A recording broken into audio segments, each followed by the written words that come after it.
ಕೇಳಿದ್ದಾರೆ. ಇವತ್ತು ಬೆಳಗ್ಗೆ ಅದು ಯಾವ್ದೋ ಪೇಪರ್ ಅಲ್ಲೆಲ್ಲ ಬರ್ದಿದ್ರು, ಪಾಪ ಜಮೀರ್ ಹತ್ರ ಮಾತಾಡೋದಿಲ್ಲ, ನನ್ನ ಹತ್ರ ಮಾತಾಡೋದಿಲ್ಲ, ಕ್ಯಾಬಿನೆಟ್ ಅಲ್ಲಿ ಚರ್ಚೆನೂ ಬರ್ಲಿಲ್ಲ.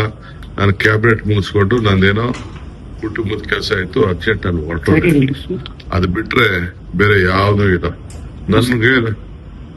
ಆ ವಿಚಾರದಲ್ಲಿ ಯಾವ ಹೈಕಮಾಂಡ್ ಏನ್ ಹೇಳಿರ್ತದೆ, ನಾನು ಚೀಫ್ ಮಿನಿಸ್ಟರ್ ಕೆಲವು ವಿಚಾರ ಮಾತಾಡಿದ್ದು, ಸಿಎಂ ಕೆಲವು ನಿರ್ಧಾರಗಳು ತೆಗೆದುಕೊಂಡಿದ್ದಾರೆ, ಪಕ್ಷ ಕೆಲವು ನಿರ್ಧಾರ ತೆಗೆದುಕೊಂಡಿದೆ. ಇಷ್ಟ ಮುಸ್ಲಿಂ ನಾಯಕರು ಟಾರ್ಗೆಟ್ ಆಗ್ತಾ ಇದ್ದಾರೆ.